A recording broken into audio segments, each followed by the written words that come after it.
everyone, I'm Nora Crone. I'm a violist in New York City, co-founder of the TIL Project for String Players, and a musician's focal dystonia recovery advocate. This video is part of a series on 5 physical habits to avoid for focal dystonia recovery and prevention. The topic for today is breaking a fulcrum.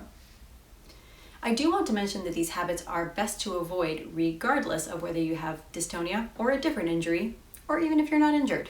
So feel free to stick around and check it out for yourself. One more thing before we dive in. If this is the first time that you visited this channel, you might want to watch one of my previous videos where I talk about how I recovered from focal dystonia and the principles that inform the approach that I use to helping others.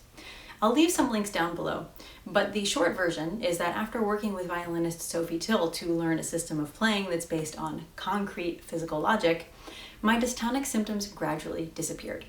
In a nutshell, developing deep experiential knowledge of a healthy approach to the instrument, coupled with repeating those movements, gradually changed my brain and nervous system.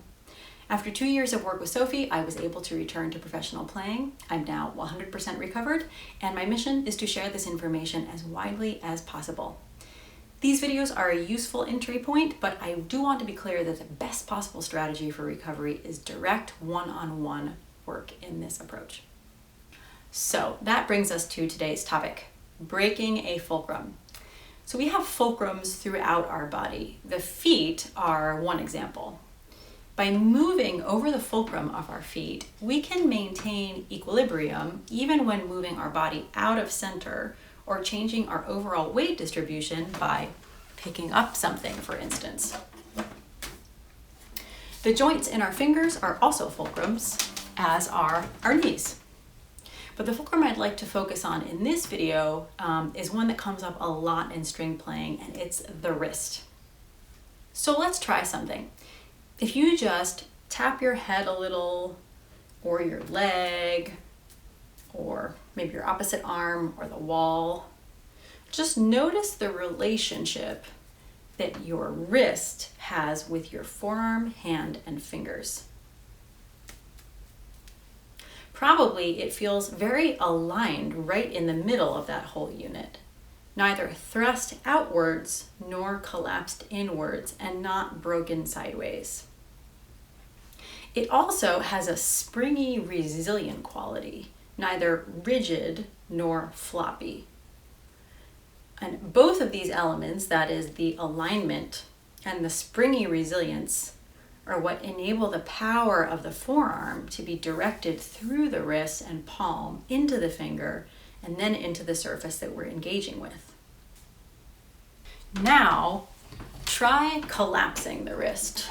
This is the infamous pancake hand that we were scolded about when we were kids. So like this, the fingers are cut off from the forearm, so they basically have to operate in isolation, which is not so good. The opposite, thrusting the wrist outward, is also breaking a fulcrum, even though it might have made our early teachers happier than when we did this. So true, thrusting the wrist outward like this kind of digs our fingers into the strings, but when they're cut off from the forearm like this, they're not especially mobile, and they lose that springy, resilient quality that they have when the fulcrum of the wrist is operating correctly. So now let's take a look at how breaking the fulcrum of the wrist often looks on the bow arm. And one way that this frequently comes up, and it certainly did for me, is for the wrist to essentially be leading the arm, which of course requires it to break. But if you just go with me for a second, if you just imagine that you had to pull a heavy rope diagonally across your body like this, would you break your wrist while you did it? Pretty unlikely, right? You might even hurt yourself that way. Conversely, if you had to shove something heavy up a ramp, would your wrist lead? Also pretty strange.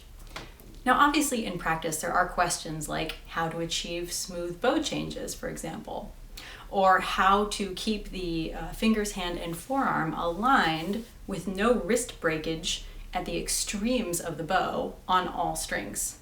Legitimate questions.